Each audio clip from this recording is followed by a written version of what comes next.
Yet another amazing achievement and an absolutely brilliant launch. And after Chandrayaan, the moon, the sun, now we are going to explore about the black holes and supernovas. Thank you so much, sir. So can you give us a small introduction about XPOSat and what it's going to do in this space?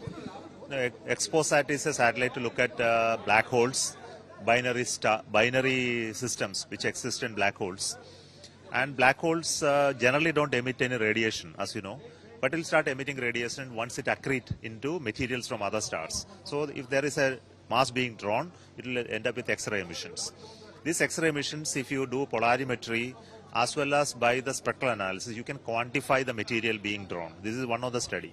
And also it can study the various energy levels across, in X-rays. So there are two payloads, one looking at the lower band of energy, which is built by the URSC science team, and the higher band of energy, which is being observed by the payload which is built by the Raman Research Institute. So it actually looks at two energy bands of, is a little bit of overlap.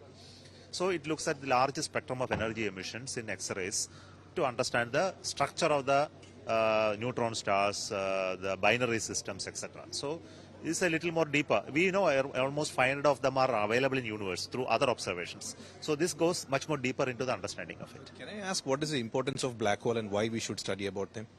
See, black holes are the essence of creation of what is happening. For example, you know, the whole of the Milky Way galaxy is said to have a big black hole which is growing in size over a period of time, eating into the material around it.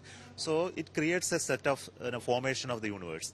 Even today, we do not know much more deeper into the theory of black holes. Of course, it started with black holes are that it eats into everything. Then we later realized that it also emits radiations and die out over a period of time and vanish. So there are a lot of such theories. So it is more of understanding the universe. Otherwise, if a black hole is there or not there, if you don't know anything, also we will be happily living on Earth. But that's not the way to look at science, no? Science is to find out what exactly happens in the universe, though it doesn't affect us also. Everything that affects us, we study anyway, like the climate, weather, the food production, agriculture, etc. But science is not for that. Science is to understand and appraise ourselves about what we are living in. Fourth stage, the POEM and the fuel cells in particular, because we kind of feel that that's going to play a very important role in the future missions. Small explanation, sir. See, POEM is a very low-cost platform. See, we could do 10 of such experiments. 10 people, 10 institutions and systems could go on board with a very low cost. If you typically build a satellite, it will cost you crores. But this is in penny, sometimes free. So this gives an opportunity for many scientists to put an experiment without much worrying about the hassles of powering it, communicating it, etc. All these are provided by the POEM pack. It is sort of some people call it a space station, but I won't call it space station. It's a platform. We call it a platform by which you can host experiments and with a short-lived time, because it has some power and generation capability. It is not built like a satellite exactly to have a very long life. It's a short life system with a low cost platform with a small control domain capable of handling for certain period. For infinite period, if you want to build it, you need much more costly systems. So the fundamental is low cost. The second fundamental is make use of the upper stage, which has been a waste. So this is also a right thing. Third part is minimize the effort of others so that they can host a payload and do maximum out of it. So we provide all the backbone, what is needed, power, control, attitude, orientation, etc. But you need to do only the core part of the experiments. So much, sir. That was ISRO's chairman who has stated like the reason behind studying black hole is something because it is an essential part of the universe, and even though it affects us or not, it is something that has to be studied. Zivian, Pramod Madhav, for India Today. It is an amazing new year to start at ISRO, where one more launch has been successfully done, and we have the ISRO's director with us. Thank you so much for speaking to us, sir. So congratulations on the launch of XPOSat PSLV C58, and also we would like to know what are the future plans for the year 2024 from Sriharikota. Yeah, actually before that, year 2023 was actually an excellent year. We had almost 9 launches for ISRO, and each one is having a very good impact with a lot of research and commercial satellites, commercial launches, and this one. Coming to year 2024 is supposed it looks to be a year of Gaganyaan with a lot of experiments, including one of the GX mission we are planning, and some of the TVD one which is already gone. So some of the recovery experiments we have to do, both pad abort, recovery, and try to send one nominal flight and see what are challenges we are going to face. In addition to that, we have joint program, satellite jointly developed by NASA and ISRO about SAR payload to NISAR. We call it a NISAR.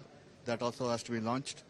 And coming to, we are increasing the LVM-3 vehicles, some of the launches which we are planning. There are some commercial launches which NSIL is actually coming forward. So overall, we have a lot of research-oriented spacecraft, fundamentally catering to our scientists and for exploring many of the researches as already we had. Then some commercial, then the Gaganyaan-related some 4 or 5 launches. So more, we want to exceed 2023 and to have almost at least minimum 1 launch per month possibility we are looking at, if everything goes well. And about the Gaganyaan launch itself, sir, already TVD1 has been done. So what are the next processes that's going to happen for 2024? Actually, we see, in a nominal launch, when the human is put in the launch vehicle and we are trying to bring, there are different aspects when something goes, some anomaly happens, how to recover them, bring them back safely. So we have identified some different time zones and velocity and altitudes. So TVD1 is first done, then TVD2, then even at pad if something happens just before launch, we have to anticipate how we are going to bring them safely. So that's called a pad abort test. And then while coming back in the last mile when you are coming back to the sea, some of these finer tunes of called integrated airdrop test will do, so that the dropping of the crew module on the last kilometers, how the parachutes works out. And we have to make sure that each and every parameter is fine-tuned to make everything safe for them. So these are the experiments which is going to be done in the coming months. Are we expecting any manned-crewed mission from ISRO 2024, sir, Gaganyaan this year? Manned crew module is planned to be in 2025 only now. So before that, all these experiments, because if everything goes nominal, we can say that we can start doing it. But what we have to do is, we have to have all the plans checked and trial is made that we can bring the human back to us safely without any hiccup, even any anomaly happens. So we have to identify which are the major areas of an probability of an anomaly happens, which are the difficult time where the recovery is difficult. For that, what kind of system we are putting in place which can recover them. We see even an aircraft, when it is certified, it has to go through a series of experiments. It's a similar way we have to, even though we are confident, the vehicle is confident, crew model has been tested and done, we have to make it to go to the orbit and go through all the vagaries of the flight and understand where to recover. So these are the series of experiments. If every experiment goes smooth, we can speed up the crew. Thank you so much, sir. So that was the director from ISRO, Rajarajan, and he has said that even though everything is already done, it is they will take more and more precautions to make sure that the crew, that Gaganyaan crew, goes up to the space and comes back safely. Zivyan, Pramod Madhav for India Today.